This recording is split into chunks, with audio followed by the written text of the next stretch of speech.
on the fun in New York City. City. New York City, people got the Lomond line. It's one thing, folks, ask you to do. Get your bus and ride up Fifth Avenue in New York City. Ain't that city? New York City, people got the Lomond line. When you ride that bus, keep it on your mind. Ride that bus that you're gonna cost you a dime in New York City. Ain't that city? New York City, people got the Lomond line. When it began to get cloudy, it looked like rain. Step down south, you catch you subway train in New York City. Ain't that city? New York City, people got the Lomond line. Ever go down in Georgia, I'm gonna walk and talk and tell everybody about the city of New York is New York City. Ain't that city? New York City, people got the Lomond line.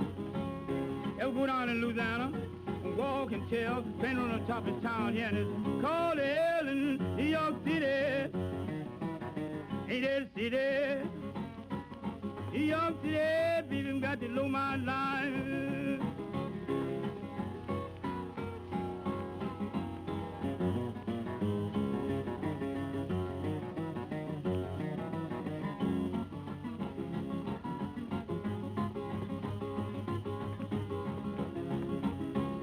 Trains on the ground and they won't keep still. Gonna catch me a train to ride to Sugar Hill in New York City. Ain't that city? New York City, people got the Lomond line.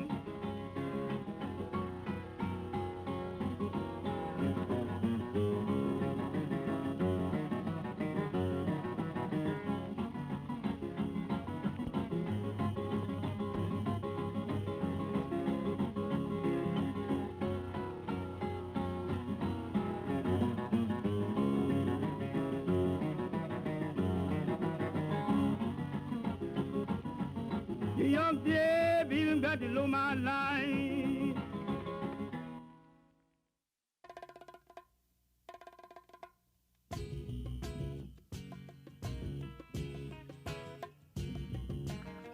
Said, brother,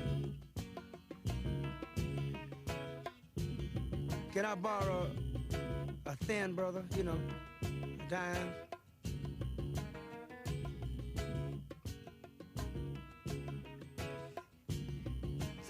Say, sis. I sure would like to have this old dime for me so I can get this cup of coffee. Caught me a snack or something. I guess I better quit trying to be hip and get on down. Yeah, man, like, you know. I was born in New York City on a Monday. It seems I was out trying to shoot by Tuesday noon. All the bad cats and the bad hats doing me a real big favor. I got the bad cats and the bad hats playing it on real good. There's a dime boy, give me a shine boy. Oh, just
Start spreading the news.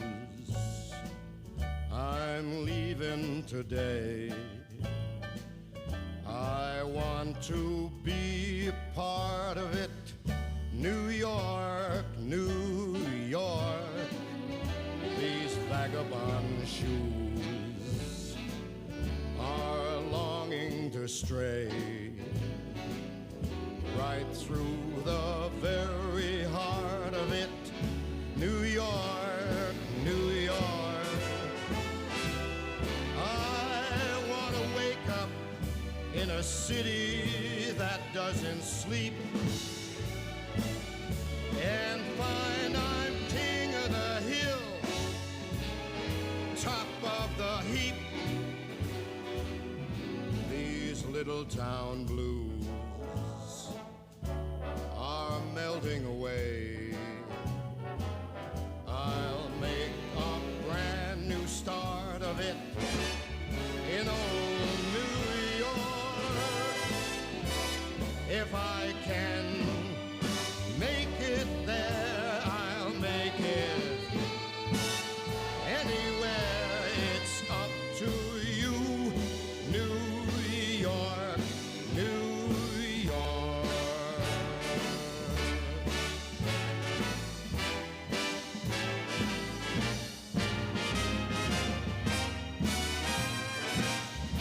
New York, New York. I want to wake up in a city that never sleeps and find I'm a number one, top of the list, king of the hill, a number one. These little town blues are melting away. I'm gonna make a brand new start of it in old New York.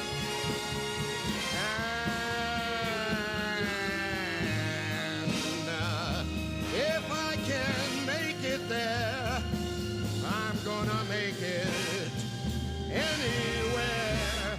It's up to you, New York, New York, New York.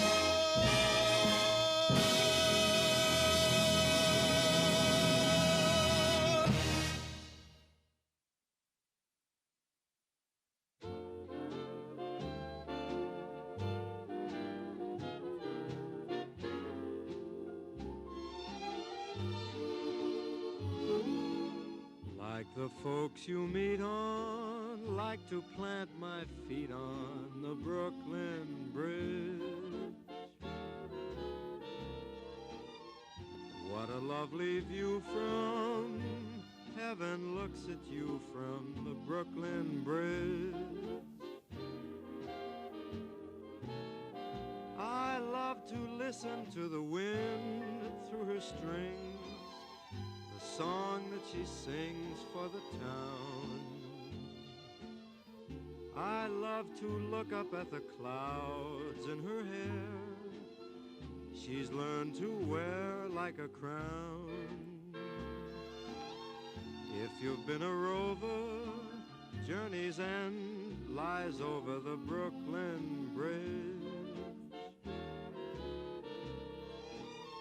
Don't let no one tell you I've been trying to sell you the Brooklyn Bridge. All the folks in Manhattan are sad, 'cause they look at her and wish they had the good old Brooklyn Bridge.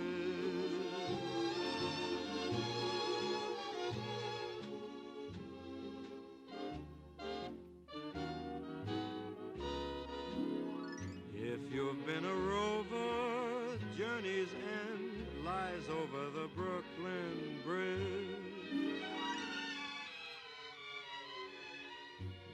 Let no one tell you that I've been trying to sell you the Brooklyn Bridge.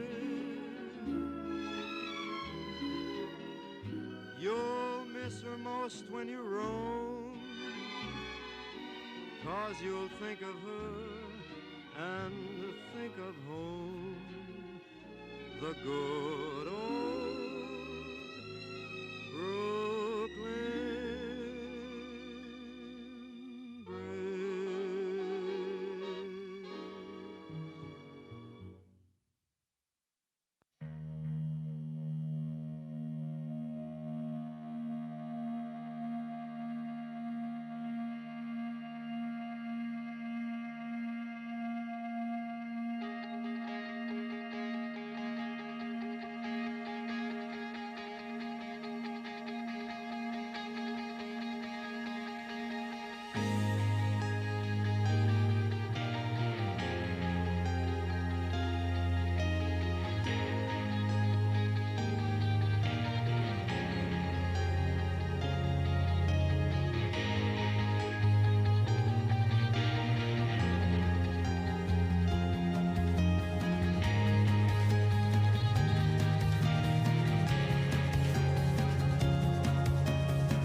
you find out as you go.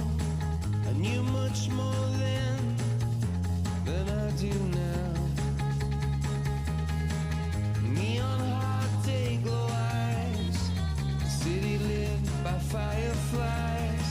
They're advertising in the skies for people like us. And I miss you when you're not around. I'm getting ready to leave the ground.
guys, we'll be beginning shortly. Just a few minutes.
Good morning, everybody. Today we're going to talk about something so vital, which is the fact that as we rebuild our city, we have to do it the right way. We have to focus on the working people of New York City. We have to make sure we not only bring back our economy, but we do it with a vision of economic justice. When we think about history, the greatest challenge this city faced that we can compare to today was the Great Depression. We learned during the Great Depression, because of a great New Yorker, Franklin Delano Roosevelt, that in a moment of crisis, you can focus on economic justice and create new approaches that reach people and uplift them. We're going to talk about that today. We do not want business as usual. We want a new and bolder approach as we come back. But before I get into that, I want to talk about our schools for just a moment. It's on the minds of millions of New Yorkers. I want to give you a quick update, and I want to start by saying I paid a visit yesterday to an amazing public school, Village Academy in Far Rockaway.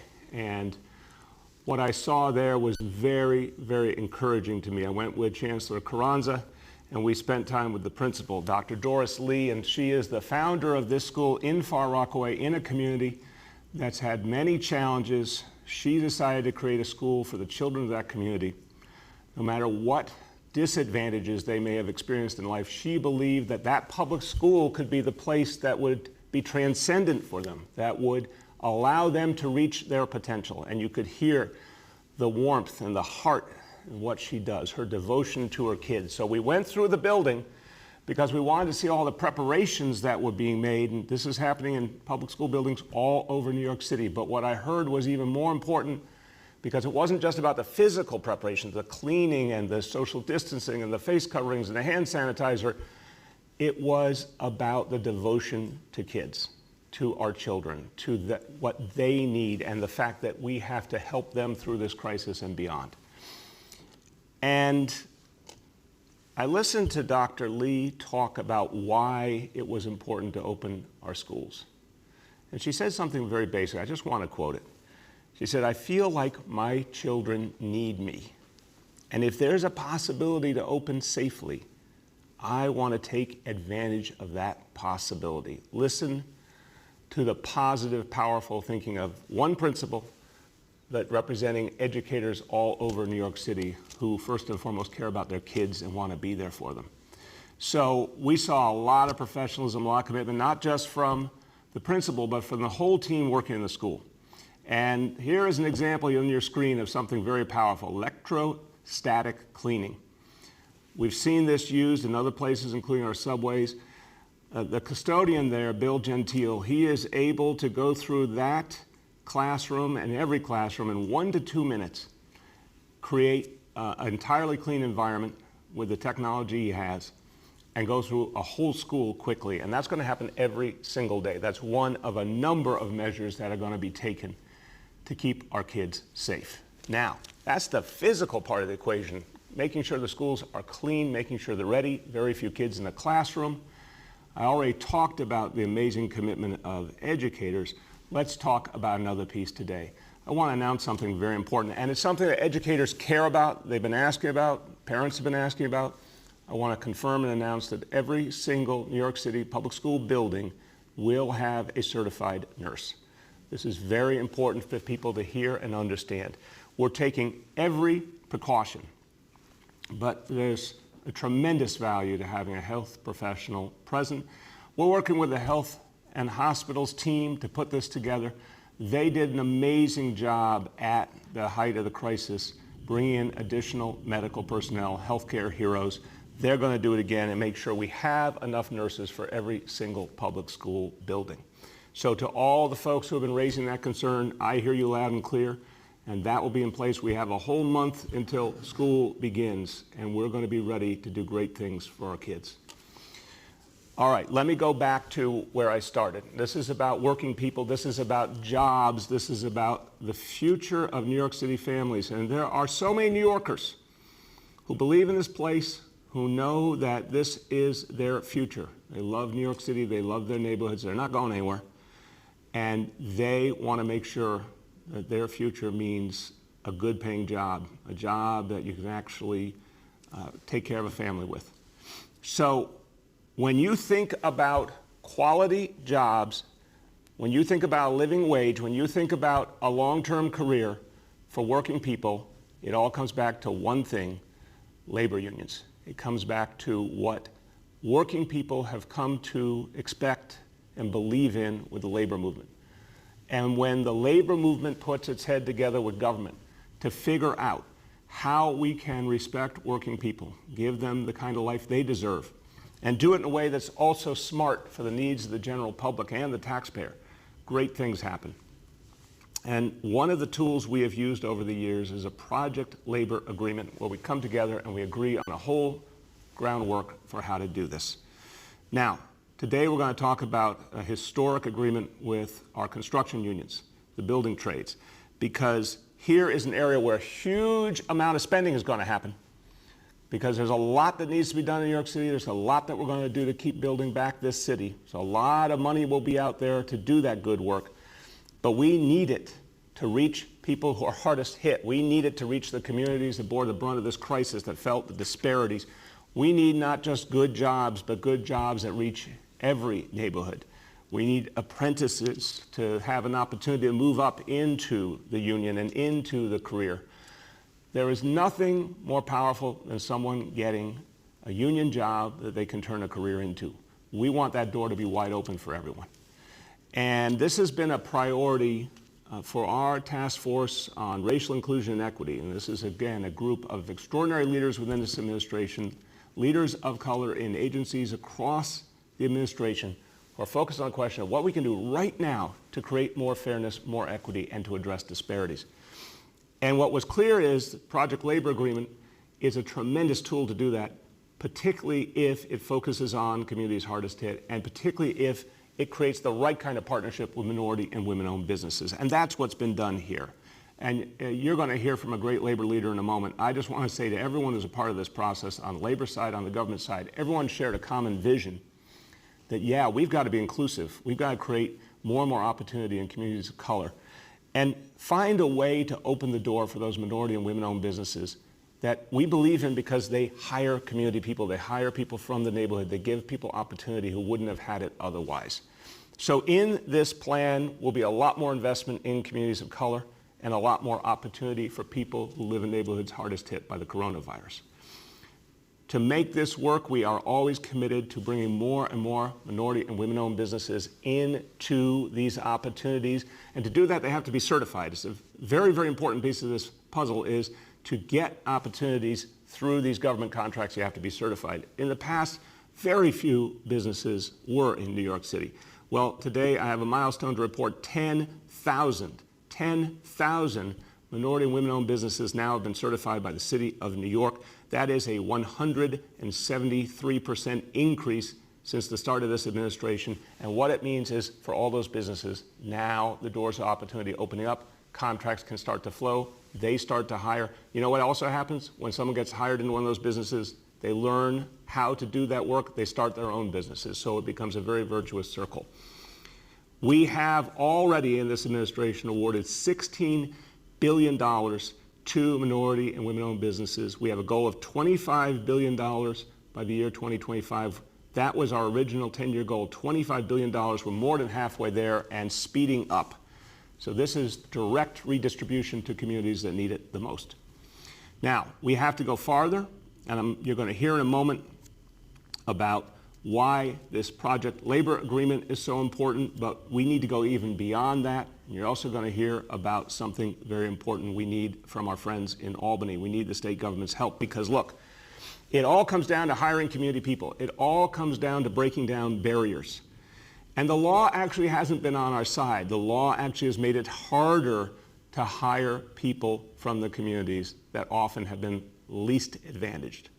We want the legal right when we're spending government money to make sure that people who have gotten the short end of the stick get the opportunity to be hired and benefit from those jobs. We need the law changed in Albany to allow us to do it. Community hiring, it's all about community hiring. We need to be able to mandate that people in a neighborhood get hired for the work the government is paying for. So a community hiring bill is going to be introduced in the state legislature. And it will require that businesses that get city government support must hire from communities of color, must hire from communities that have been disadvantaged. Again, this is direct redistribution, making sure money gets in the hands of folks who have done so much of the work, created so much of the wealth, but rarely benefited from it. We need to pass this community hiring bill in Albany. If we're serious about addressing disparities, if we're serious about learning the lesson of the coronavirus crisis, we need to pass this bill so we can move forward. All right, now I'm going to turn to two folks who really should be very proud of the announcements we're making today. They put a lot of time and energy into it. First, co-chair of our task force on racial inclusion and equity, and someone who believes fundamentally that government can be a force for equity and fairness, Deputy Mayor Phil Thompson. Thank you, Mr. Mayor. I just first want to reiterate something the mayor said, that our community hiring NYC program has two pieces. The first piece is the project labor agreement, but the second piece is this legislation in Albany, which I'll come back to in a minute, that will enable us to require contractors to follow the same guidelines that the building trades have agreed to here, but also it would extend this same program to businesses beyond construction. Community hire has long been a demand from communities of color in New York City. In the 1960s, Malcolm X and Reverend Milton Galamison, Reverend Galamison led the school integration efforts in the 1960s. Malcolm X and Reverend Galamison disagreed on many things, but one thing they agreed on was community hire, and they worked in Brooklyn in the 1960s to try and make that happen. In the 1970s, Asian Americans for Equality was actually formed around the demand for community hire in the construction of Confucius Plaza. Harlem Fight Back, led by Jim Houghton, was formed around that same time, and there were a bunch of organizations around the city trying to get community folks hired on the job, and I had the privilege of working with both of those organizations right out of college as a very young person. Public housing residents organized around this issue in the 1990s, and actually they developed a program with the building trades that lasts to this day, I believe, training people from NYCHA to go into the building trades. So this has long been a need and a demand from communities of color, and it was no surprise that community hiring was the #1 recommendation by the Workforce Committee of the Task Force on Racial Inclusion and Equity. And today we celebrate a big victory thanks to the help of the task force and of course the mayor's leadership, which is project labor agreements. The agreements standardize work and hiring rules for contractors working on certain government construction projects, leading to critical cost savings for the city on those PLA projects. They will also now enable the city to use design build, which is a project delivery method that streamlines construction projects, leading to greater speed and reduced costs in city construction. But the project labor agreements do something else that's very important. They prioritize the referral of workers from zip codes where at least 15% of the population lives below the federal poverty line and or are NYCHA residents. They also now allow us to establish a goal where at least 30% of all hours worked under the PLA projects are logged by workers from these high poverty zip codes. Many of these communities were also among those hardest hit by the COVID crisis, and these are communities that needed good job opportunities before the crisis. The PLAs will bring as many as 26,000 good construction jobs to high poverty communities throughout New York City over the next 4 years, and more jobs after that. They will include expanding bring-along provisions to allow contractors, particularly MWBEs, to use their existing workforce and certain exclusion for smaller contracts and subcontracts. These new terms provide flexibility and will help support our growing minority and women-owned businesses that are, as the mayor said, already used to hiring folks from high-need communities. These agreements show that city dollars can do more than get work done. City dollars can uplift people out of poverty. A good job, in my mind, is the best kind of anti-poverty program, and genuine opportunity is the best way to fight despair and to reduce crime. Now we need the state of New York to be on board. The community hiring legislation Mayor de Blasio is putting forward in Albany would require all contractors and businesses working with the city to hire New Yorkers from high poverty neighborhoods in NYCHA. This will enable us to create even more jobs outside of construction that will reach neighborhoods that need them most. As our hardest hit neighborhoods look to recover from this global pandemic, we can no longer afford to wait. We need the state to pass community hire legislation now to create a fair economy and rebuild our city with equity. Thank you so much, Deputy Mayor Thompson. I want to congratulate you and everyone in the task force for the hard work you did on this. And look, this is the kind of thing that really makes change, when you work and do the hard work to figure out how to take not millions, but billions of dollars, public investment, and actually make it have a much greater impact than it's ever had before by focusing on economic fairness and justice. Now, as I introduce our next speaker, I have to say something personal and from the heart. I've watched Gary LaBarbera throughout his whole career. And this is a guy who took many risks on behalf of working people, including way back when he was someone in the Teamsters Union who believed that there needed to be more fairness and democracy for working people, and fought for that no matter what the risks he faced. Well, for a long time, you've heard of an assumption that there couldn't be common ground between construction unions and communities of color. That's been an assumption that's been out there for a long, long time. In many, many ways, an outdated and inaccurate assumption, but grounded in a truth we need to look at, and a hard truth that communities of color have not gotten enough opportunity from government, from the private sector, from the union movement, from any part of our society. What I've been struck by is the fact that Gary LaBarbera does not believe we have to be held down by those old mistakes. And for years he has been saying to everyone, we're going to transcend, and we're going to make sure that unions, and particularly construction unions, open doors wide for communities of color, because they are the future of New York City, and they are the future of the labor movement in New York City. And things have to change, and they can change the right way. So as I introduce Gary, it's with gratitude that he has been willing to chart a bold course here and say we're going to do things differently because it's the right thing to do, and that all working people have in common that need. We've got to make sure that we stop the reality of one group of working people fighting against another group of working people fighting over the crumbs. We've got to create a reality where working people of all races and backgrounds are empowered, and they get their fair share, finally, of the bigger economic pie. And that's what Gary's been fighting for years. So my great honor to introduce the president of the Building and Construction Trades Council, Gary LaBarbera.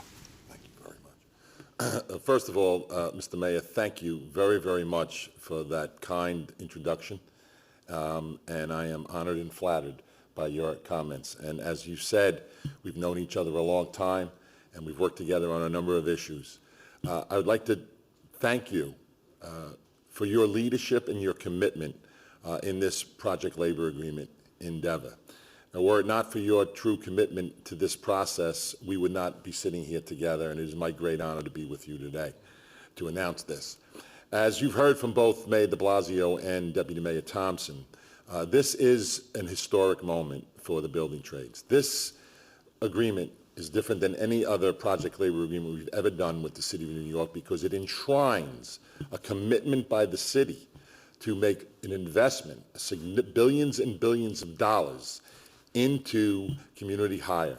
It will structure through New York City's Workforce One, a recruitment system that individuals from underserved and impoverished communities will have access to our pre-apprentice programs and our apprentice programs. As the mayor pointed out, and as Deputy Mayor Thompson pointed out, the real opportunity in a union construction job is not just a job, it is a career. Apprentice programs train the highest level of skill, I would say anywhere in the country, as a proud New Yorker, and lead to a future. But without a pipeline of work, without a commitment, we cannot accomplish those goals. So the City of New York, under Mayor de Blasio's leadership, recognized that and fully collaborated. I will say that the process that we negotiated this project labor agreement took many, many months, but it was the most collaborative negotiation that I have ever been in my 28 years as a union leader. And I thank you for that because I know that was under your direction, Mayor de Blasio. Let me also say that this historic agreement should be a model for the rest of the nation. As Mayor de Blasio said, when labor and government come together, we can do great things. This is going to create such opportunity for underserved communities. And let me just say, on a very personal note, all of us, no matter what the color of our skin, no matter what our beliefs, no matter where we come from, we want the same thing. We want to be able to provide for our families, put a roof over our heads, and live with dignity. And these union construction jobs under this project labor agreement will afford that opportunity to so many underserved communities. And finally, let me say, this is only the beginning. This is not the end. And I look very much forward to working with Mayor de Blasio and his administration, along with the state legislature, to pass meaningful legislation that will create opportunity for underserved communities in the future. And again, thank you very much, Mayor de Blasio. Thank you very much, Deputy Mayor Thompson. And it is an honor for me to be here with you today. Thank you. Gary, thank you. And Gary, you have worked so hard at this. And sometimes we do get to experience the fruits of our labors. So this is so important because what it means is, again, we're not being held back by the past. Think about it. Think of the barriers that have been in the way. Think about the problems that in some ways people thought could never be overcome. This is a transformative moment in history. And we're going to knock down the old barriers. We're going to get rid of the things that held us back. And some people might say, oh, that sounds idealistic. Let me tell you, when you fully look into what we're announcing today, you're going to see things you've never seen before. And when you think back on that history I talked about at the beginning, you think about the Depression, the New Deal, which so many of us learned from as the example of how there is hope even in the toughest moments. Everything good that came out of the New Deal came out of tearing down the old ways and creating new ways for a new time and going farther than people ever imagined possible. That's what this project labor agreement does. And that's a very bright, bright development for this city. And now I want to give you one other good piece of news, and it fits very nicely because everything is about bringing this city back, creating opportunity, creating economic activity that benefits all. And there's great news today from Steiner Studios in Brooklyn. I know Steiner Studios really well. I know Doug Steiner. I want to congratulate him. I've seen the great work that happens there, and as a Brooklynite, I'm particularly proud of what Steiner Studios has done, and everyone at the Brooklyn Navy Yard. It's one of the most amazing stories of the last few decades in New York City, of this city getting better all the time. Steiner Studios has just announced they've signed a new deal for a new media production studio in the Bush Terminal in Sunset Park, Brooklyn. And our City Economic Development Corporation is redeveloping the space for media production and for another thing that's emerging more and more in that community, garment manufacturing, growing again in New York City. It's a dual effort with the theme Made in New York. So this Made in New York campus is going to create, in the process of it being built, 1,800 construction jobs, 2,200 full-time permanent jobs, and it will continue to strengthen New York City's hand, not only in our historic garment industry and fashion industry, but in the film and TV industry, which has been extraordinary in recent years in New York City, and as we speak, is starting to come back strong. So congratulations to everyone at Steiner Studios. This is a big step forward for this city. Now let's go over our indicators. Number one, daily number of people admitted to hospitals for suspected COVID-19, that threshold 200 patients. Today's report, 70. Number two, daily number of people in health and hospitals ICUs, threshold 375. Today, 282. And number three, percentage of people testing positive citywide for COVID-19, threshold 15%. Today's report, 1%. Again, that's our favorite number besides zero. And it's something all New Yorkers should be proud of. Let me say a few words in Spanish. La ciudad de Nueva York está tomando acción para conectar a personas con buenos trabajos. Hoy anunciamos nuevos planes para ayudar a más personas en la comunidad a ingresar a la industria de la construcción. Nuestro plan ayudará a nuestra ciudad a crear una economía más fuerte que funcione para todos, no solo para los ricos. I want to say one quick programming note before we turn to our colleagues in the media, that for tomorrow we will not have a morning press conference, but we will be back again at our regular time on Monday. With that, let's turn to our colleagues in the media. Please let me know the name and outlet of each journalist. Hi all, we'll now begin our Q&A. As a reminder, we're joined today by Deputy Mayor Phil Thompson, Schools Chancellor Richard Carranza, Senior Advisor and Director of our MWBE program, Maggie Austin, Director of the Mayor's Office of Workforce Development, Amy Peterson, Chief of Staff to Deputy Mayor Laura England, Sharif Solomon, Gary LaBarbera, President of the Buildings Council, and Senior Advisor Jay Varma. And with that, the first question today goes to Andrew Siff from WNBC. Mr. Mayor, let's start with schools here. What I'm wondering is, with regard to the principals union and their concerns, what do you think the harm would be in delaying the in-person opening to the week of September 21st if that would allow everyone to start remote for the first 2 weeks so no one would have a different situation than anyone else, and then you'd also alleviate the concerns that these thousands of principals have that they're being rushed to open and they're just not ready? Look, Andrew, I always listen when my colleagues in labor raise a concern, when folks who are experts in their field raise a concern. I've been talking to a lot of educators, a lot of parents, but I've also sat down with Michael Mulgrew, with Mark Cannizzaro to hear out their concerns. But I think the most important point is that I really believe our schools are crucial for our kids. There is nothing that replaces in-person learning. Our schools coming back is part of how our whole city comes back. And we've been planning for months to start the day we were already planning on, as we would have normally. So we'll keep discussing the concerns and trying to address them, but we have a whole month till school begins to address these concerns further. And as the Chancellor and I said earlier in the week, we understand that it's going to take a lot of flexibility this school year. Everyone understands it. New Yorkers are practical. Parents understand it. It's not going to be perfect because we're going to be having to make a lot of adjustments. But I was out there in Far Rockaway yesterday. And I'm just telling you, when you listen to a principal who is captain of her ship and says, yeah, she said in front of all the media, she's going to take a lot of flexibility. We're going to have some things we're going to have to work out. But we're going to make it work for the kids. That is the attitude we need, and I think that's how we're going to get it done. Go ahead.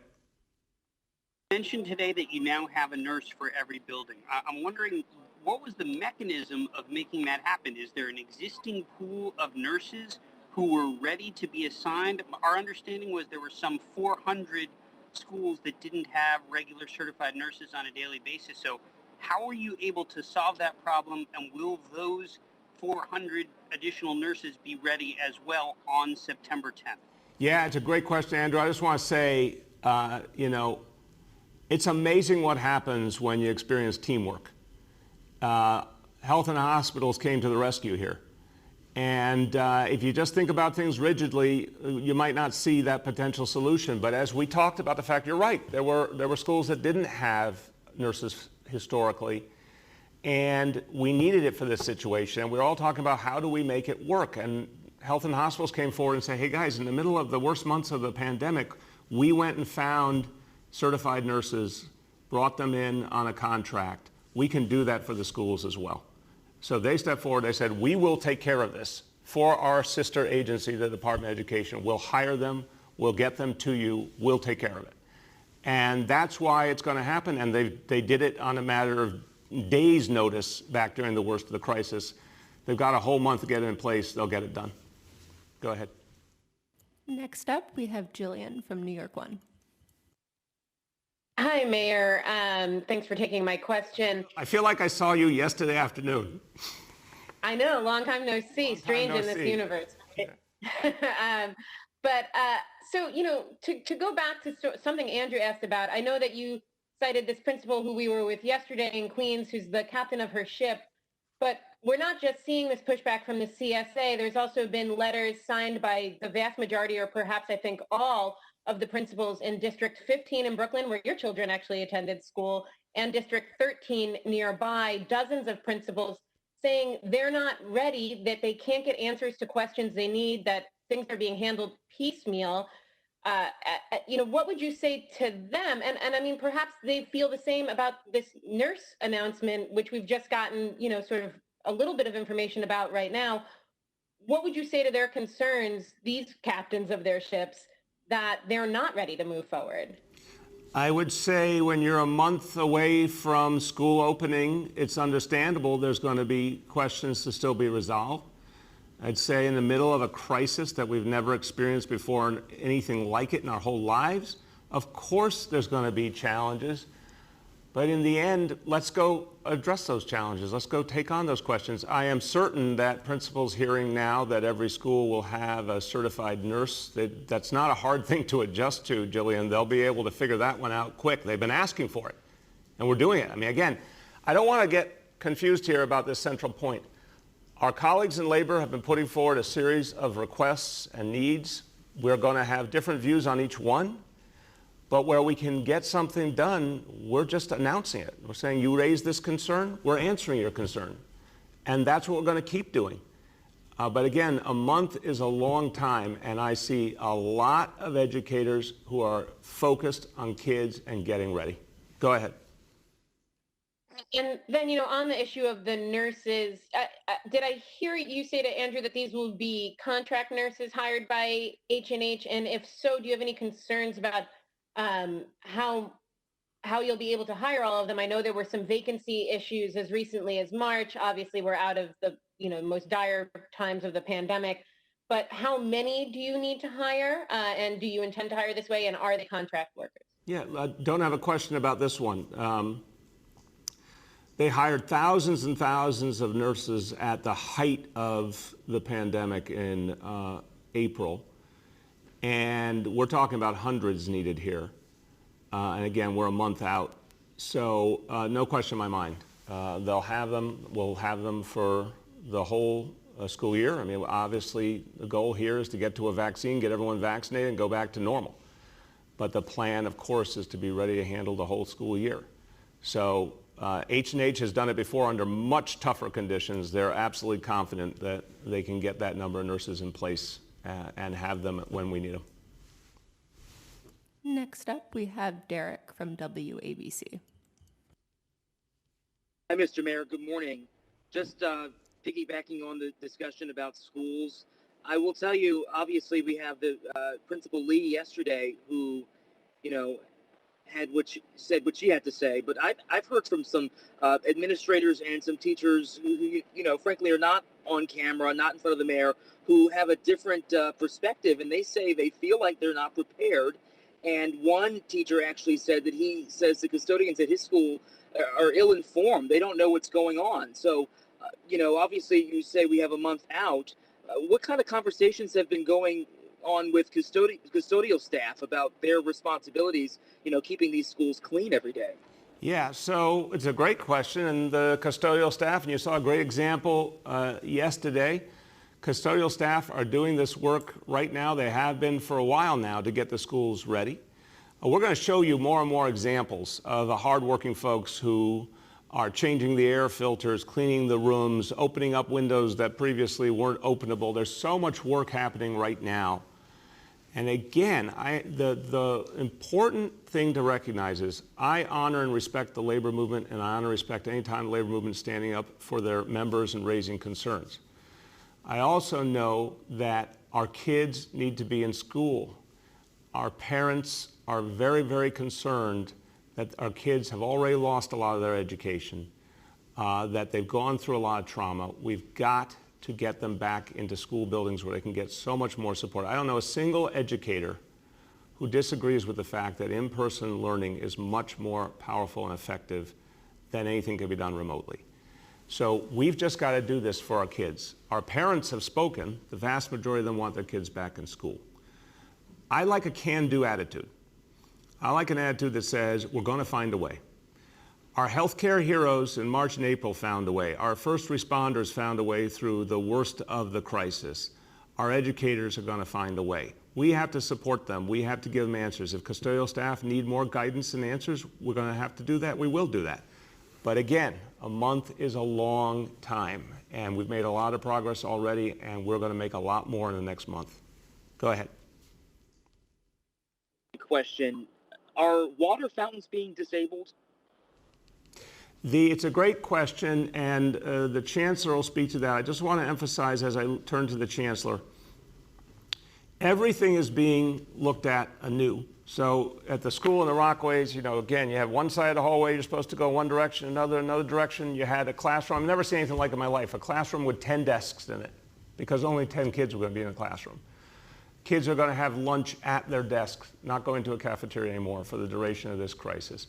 The electrostatic cleaning, I've never seen that in a school before. There's a lot that's going to happen we've never seen before. So where we have to put new things in place, like hand sanitizer in every room, we're going to do that. Where something has to change, we're going to change it. So to the water fountains, go ahead, Chancellor. Thank you, Mr. Mayor. So all of the facilities and all of the things associated with facilities, including the water fountains, including the hand washing basins, are all being reviewed, and it's a school-by-school analysis because some schools have newer models. For example, where you have the hydro refills, where you can fill up your container with water that doesn't touch anything, those are okay. They'll still be disinfected on a regular basis. There may be other water fountains that are much more of the traditional ones that you and I had when we were in school, where you turn the faucet and take a drink. Those may come offline as well. Then instead, there'll be other types of water stations that we'll put in. So again, there's a school-by-school analysis that's being done, and then we're making decisions based on what the medical experts are telling us is best practice for this kind of a situation. Go ahead. Next up, we have Rich Lamb from WCBS Radio. Hey, Rich. Hi there, all on the call. How are you? How you doing, man? So I have sort of a follow-up question to what I asked yesterday in regard to the numbers of teachers who are actually going to be available for in-person teaching. And in other words, I think you did the math, as I remember it, you just subtracted, you said the 15% who wanted all remote, and then assumed that the rest would come in. But do you have any affirmative assurance that those teachers indeed will come in? So let me, what you said was a little bit off. Let me clarify, Rich, and the Chancellor jump in if he wants to add. About 15% asked for a formal medical accommodation. The 15% certified that they had a specific medical problem Those, as with any other employment situation, will be reviewed to be confirmed. But let's just take that number as a working number, 15%. So you have 85% of your staff. This is their profession. Again, healthcare workers, first responders, sanitation workers, construction workers. It's your profession. It's what you do. You want to make sure that safety precautions are being taken. Absolutely. And I've listed to you just in the last minutes 10 or 12 major safety precautions that have been taken that we didn't have last school year that we have now. But this is what people do for a living. This is what they get paid to do. And more importantly, this is what they do because they're devoted to kids. So unless folks have a medical accommodation, their job is to come in and serve our kids. And I'm convinced that's what they're going to do because that's what they've done their whole lives. Chancellor, you want to add anything? I would only add, Mr. Mayor, that even for those teachers and administrators that do have a medical accommodation, they will still be serving students. They'll be doing it from a remote location, but they still will be engaging in supporting students in instruction 5 days a week. Go ahead, Rich. Okay, so just one other question. With all of the questions and doubts and difficulties that have been raised, how do you rate the chances of actually opening the schools on September 10th? Yeah, you know, there's a funny thing, Rich. Sometimes people think that if you raise enough questions and doubts, folks will run away and hide. That's not what I do. That's not what New Yorkers do. We just don't surrender. Think about the option here. We're in a city that has the lowest infection rate in America. We've got a huge majority of our parents begging us to give kids help and support again. We've got kids who desperately want to get back to school and want to start learning again. We have all the tools we need to create an extraordinarily better and safer environment. Now, we could say we have all that stuff, but let's take the easy way out and just shut everything down. I'm not going to do that because people raise doubts. I'm going to listen respectfully to concerns and figure out how to address those concerns one by one. But if people say, look, it's not perfect, therefore we don't want to participate, that's not New York. New Yorkers do not need perfection. New Yorkers are pragmatic. New Yorkers are tough. Also, every other profession has kept going through this fight. And I know educators are devoted to our kids. So we're going to move forward. If at any point to another part of what I could bring out of your question, Rich, if I don't think it's safe, if the chancellor doesn't think it's safe, if our health leadership doesn't think it's safe, we'll be the ones to shut it down. And that's why we set the 3% goal. We said if it goes above 3% infection rate for 7 days, we're shutting things down. It's a very rigorous standard. Now, so far, New York City has not come near that standard, thank God. But no, I want to be really clear. I'm going to be vigilant, and all the other leaders of this team are going to be vigilant. But if we think, from everything we can see, that we can do this safely, we owe it to our kids and families to do it. Go ahead. Next up, we have Marcia Kramer from CBS. Good morning, Mr. Mayor. I need to ask you again about the schools because although you talked about nurses and you talked about the cleaning, the unions raised an awful lot of questions in their letter to you yesterday, not only about ventilation systems and PPEs and signage and sanitation, but also support for communities if they have a higher positivity rate than the city standard, the hot zip codes. Will you have sufficient staff for both in-person and remote teaching? Do you have sufficient bandwidth to support remote instruction? And what about special guidance for students with special needs? There are dozens of questions that they say they haven't had answered. What do you say to them? They're scared, they're worried, and they have real questions. Yeah, so let me separate scared and worried from have real questions. They definitely have real questions. And again, I've spoken at length with Michael Mulgrew and Mark Cannizzaro about their real questions. I think a lot of what they're raising are things we can address, and we want to address them together. Now, all the rhetoric, all the noise notwithstanding, and the Chancellor will talk about this in a moment, every single day, the Chancellor, the First Deputy Mayor, Dean Foulahan, and members of the team have been talking to those two unions every day on the specifics of the plans, troubleshooting problems, addressing concerns, and we're going to do that for the next month. And by the way, whenever the school year starts, it's not like in the past magically everything was perfect. You keep working on it from opening day forward to keep making things better. We're in the middle of a pandemic. It's not business as usual. Things are not going to be perfect, but we can get it right. So for people who have fear, I understand fear. We've been through a lot. I understand the trauma that a lot of people have been through. But the fact that there's a lot of outstanding questions doesn't scare me. We're going to deal with the questions, and we're going to keep making progress every day. Chancellor, I think it'd be helpful if you could just give a flavor of how frequently the conversations occur between your team and the labor unions who represent the educators. Thank you, sir. So I think that there are questions that are being publicly asked is just a sign of how transparently we are working in good faith with our labor unions. I know that I speak to the leaders of the labor unions daily, mostly daily.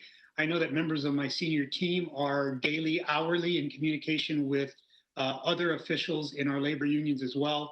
So again, as issues arise, we put them on the table, we talk through those issues, and some of these issues are very weighty issues.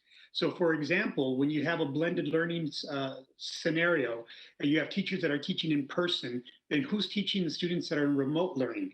And if you have a group of students that are in blended learning, they're in-person learning for 2-3 days out of the week, then what happens to those other 2 or 3 days that they're in remote learning mode? Who's teaching them? Those are contractual issues. Those are work issues. So there's a lot of thorny issues. But the one thing that I can say that we are absolutely on the same page about is making sure that the health and safety protocols that we've put in place are agreed to, that we're comfortable with. We're always going to be looking to do more because health and safety is a paramount concern to all of us. So we continue to iterate on those questions, and as our union partners speaking with their members bring up other issues, they bring them to the table, and then we have the conversation about it. I can say also that, you know, I understand, I've been a teacher, I've been a principal. As a principal, the weight I felt of responsibility for my communities was vast, not unlike the weight I feel as a chancellor right now in charge of this entire system. So I get it, and I understand why you want definitive answers. But just think about all of the moving pieces associated with the beginning of this school year and how different that is. But I also want to give tremendous credit to New Yorkers, because if it wasn't for the work that New Yorkers have done, not politicizing the wearing of face masks, staying indoors when we had to stay indoors, washing our hands, social distancing, if we as New Yorkers hadn't done that, we would be like every one of the other 9 largest school systems in America that cannot even consider in-person learning because their positive rate of community spread is so high. We are unique amongst the 10 largest school systems in America because our rate is so low. Just today, 1% again. That is something that gives us the opportunity for many of our children who need the in-person instruction from their caring teachers. It gives us the opportunity to actually do that. So again, we're going to continue to be very transparent and honest as we work with our partners. In fact, in 2 hours, we're meeting again with our partners, working through a whole list of issues. We're going to continue to do that because the children of New York City deserve that opportunity. Go ahead, Marcia. Mr. Mayor, my question is this. What are you going to do if teachers and principals decide that their questions haven't been answered and they decide not to show up? Marcia, this is a professional reality. I think you're not necessarily understanding their professionalism by asking that question. People have a job to do. If they don't have a medical accommodation, their job is to be there for their kids, and they understand that. So people are going to complain, and that's not saying that derogatorily. People are going to raise concerns. They're going to raise fears. That's all normal. And again, absolutely, we saw this in every other field. We've had real concerns, real issues raised by healthcare workers, by first responders, you name it. But New Yorkers show up. So there's not a question in my mind. People are going to show up because it's the right thing to do for our kids. Next up, we have Sydney from the Staten Island Advance. Hey, Mr. Mayor, it's been more than a week since the city set up checkpoints to enforce a 2-week mandatory quarantine. And when you announced this program last week, you said the checkpoints would be set up at bridges and tunnels all across the city. But for the last week, the checkpoints have only been at Staten Island crossings with the exception of one day. So I'm wondering why the city only seems to be targeting Staten Island with these checkpoints. And do you have an update on the number of stops you've made over the last week? Sydney will get you the update on the exact number. It is a very initial effort that's going to grow a lot more over the coming weeks. I spoke to Sheriff Joe Facito yesterday about this. Look, there's one obvious reason for Staten Island, which is that a lot of the traffic coming in from the rest of the country, including from some of the most affected states like Florida, comes up from the south and comes through Staten Island into New York City. So that's one of the reasons why you're going to see a lot of activity there.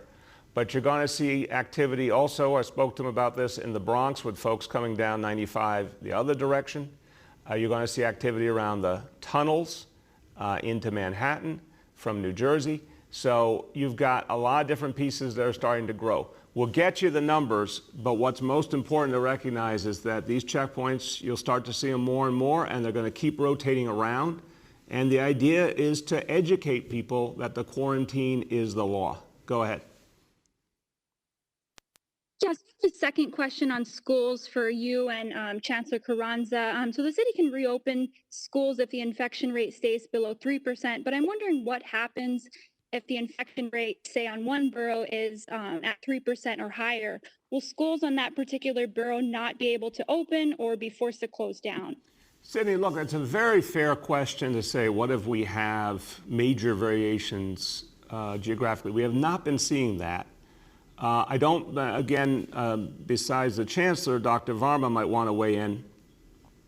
I think I'm on firm ground saying now we have a lot of experience with the coronavirus, and we have not seen those kind of big, consistent variations on the scale of a whole borough at all. We're going to be very cautious here.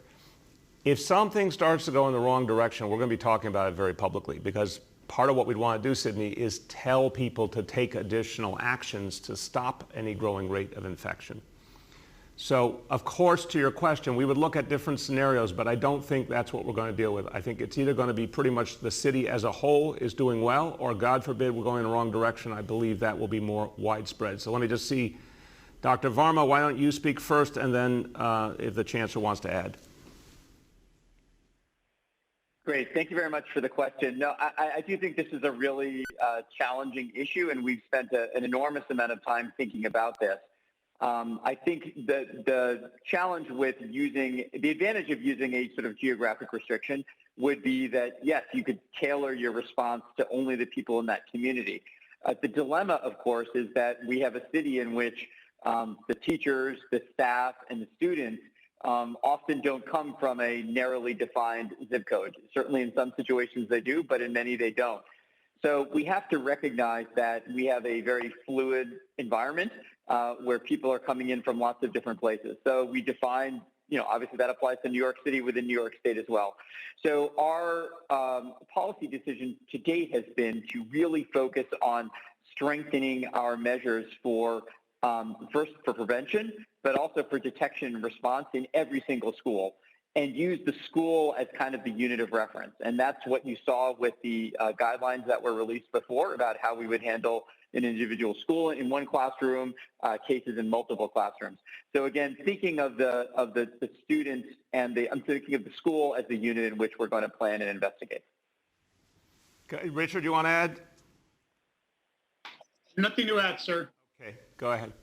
Next up, we have Aaron Durkin from Politico. Hi, Mr. Mayor. One more on schools, and then I'll go to a different topic for my second. Marcia actually alluded to this, but I didn't hear a direct answer. If there are teachers who don't show up without a medical accommodation, they just say, I'm not putting my health at risk, I'm not coming in person, what will happen to them? Even if it's a small minority, will they be fired, or what will happen to them? Aaron, again, I'm going to say something very broad, and then anything Richard wants to add. We're not going to answer questions about a negative scenario when we're working with our educators as professionals and they're responding as professionals. Right now, all over New York City, principals are getting ready, assistant principals, teachers, everyone's getting ready to do their job. You can have deep concerns, you can raise tough questions, but people are still getting ready to do their job. So I'm not going to get into a hypothetical that I just don't buy into. I believe that the educators are devoted to their mission. You want to add, Richard? Nothing more to add, sir. Okay, go ahead, Aaron. Okay, and then my second question is about the citywide layoffs. With regards to the NYPD, we've reported that the NYPD has not been directed to do layoffs, even though, yes, they will have to cut costs in other ways. Is that accurate? Is it true that the NYPD will not specifically be doing layoffs, and if so, why? No, that's not accurate. Every single agency, God forbid this happens, I'm going to start at the beginning. The folks in Washington have failed us by not passing a stimulus. I'm going to hope and pray they get their act together and come back and do that. That would be the best solution. The next stop is Albany. And I know we're going to go united with so many of our brothers and sisters in the labor movement to say New York City must have the borrowing authority to avoid these layoffs of working people who serve all of us. Hopefully Albany hears that, joins with us, we get the borrowing authority we need and deserve, and that stops the layoffs right there. If that doesn't work, we then are going to continue to work with our municipal labor colleagues to look for savings that would avert layoffs another way. So we're going to do all of these things, Aaron. But say nothing else worked on October 1st, there's going to be layoffs on a huge level. Again, the projected number is 22,000, which is painful and astounding. Every agency will have to come up with savings. Now look, savings can take more forms than just layoffs. That is a true statement. But to get to the kinds of savings we're talking about here, layoffs unfortunately have to be part of the package in some form or another. But my sincere hope, while we're planning for this very painful eventuality, and it's just about 6-7 weeks away, my sincere hope is that we can find a way to avert it. For our last question, we'll take Rima from Chalkbeat. Hi, Mr. Mayor. Hi, everyone on the call in Chancellor Carranza. So about nurses, can you specify, I know obviously everyone knows the city has been through a massive financial crisis and continues to be, so I'm curious about how the city is going to be able to pay for these nurses. That's my first question, if you could answer. Health and hospitals, to their great credit, is covering this cost. Health and hospitals, I want to give Dr. Mitch Katz a lot of credit. He's an extraordinary leader and manager. He's found a lot of ways to make health and hospitals more effective and modern. He's found lots of ways to save money. So this is something he is doing for the New York City public school system out of his budget. I also have to brag on him. He is a proud graduate of Sheepshead Bay High School and a Brooklyn kid who's giving back to the school system now in its hour of need. So that is going to be covered by health and hospitals. Go ahead. Okay, my second question is, we know obviously that this year, and this might be more for the chancellor, we know that this year is going to be really different. And one thing that we've heard from nurses is just exactly how their jobs are going to change inside of school buildings. If you could just elaborate a little bit about that, like, will they be the ones staffing the isolation room, and what's their day-to-day going to look like? To Chancellor Carranza, and if Dr. Varma wants to join in at all, just want to offer it to both of you. Thank you, sir. I'll go first, if that's okay with Dr. Varma. So the role of the school nurse is to be the school nurse. So that means that in our conversations, the school nurse will not be manning the isolation room. Instead, there is a building safety committee in every one of our schools. That building safety committee will be empowered to make the decisions, because it has multiple stakeholders, around what is a rotation. It'll probably be something where there'll be a number of individuals that would man an isolation room if the need arises. Now, let me be clear about what manning an isolation room means. That means that if a child or an adult is experiencing any symptoms of being sick, they would obviously, with the appropriate PPE, be put into a room where they would wait for somebody to pick them up or take them home. That means that the person doesn't have to be a medical professional. They're not administering any medical interventions. They're simply waiting with that individual until somebody picks them up. So they would obviously have the appropriate PPE, and then also they don't have to be in the room. They could stand at the doorway. Again, it's just to make sure that there's supervision and that somebody's attended to the child in that room. So the building safety committees will be authorized to identify who's going to rotate. We all know how schools work. We don't want one person just doing that. But it'll be different kinds of shifts, if you will. The nurses will be obviously the medical expert on the campus. And we also have situations in New York City schools where we have partnerships with community-based organizations, health organizations. So some of our schools have a rotation of nurses and doctors that actually work through their community schools model as well. They will be utilized as well. So while the top line right now is that every school will have a nurse in their building, there are in fact some schools that will have multiple medical professionals in their building as well. And I don't want that to get lost as well. I don't know if Dr. Varma would like to add anything. No, nothing else for me. I think you summarized it well. Great, thank you so much. Well, look, let me offer this last thought as we close out today. I want to get back to what we talked about earlier, which is the question of addressing so much of what this crisis dredged up. The coronavirus crisis has spoken to us in so many ways, so many painful, tragic ways. Every family in New York City has been affected in one way or another. I believe that is a literal, true statement. Every single family in some form or another has been touched and pained by this crisis. But in the middle of all this came a recognition of the deep disparities and the unfairness that pervades our society. Came when we announced the reality of what we were seeing in terms of who was being lost and which communities were hardest hit. It came even more in the aftermath of the killing of George Floyd. There's been so many revelations throughout this city and this country in the course of this crisis. None of us asked for the coronavirus, but it is also creating a transformative moment. And so I close with this point, and it's really pertinent to the announcement today about the Project Labor Agreement, about the efforts to help minority and women-owned business, about the efforts to get people the benefit of a union job, particularly in neighborhoods of color that haven't had enough of those jobs. This is about actually creating equality where it has never existed. So, you know, one thing you hear in the discourse in this country is the idea of level playing field. Let's level the playing field. Let's create that kind of fairness. It's never existed.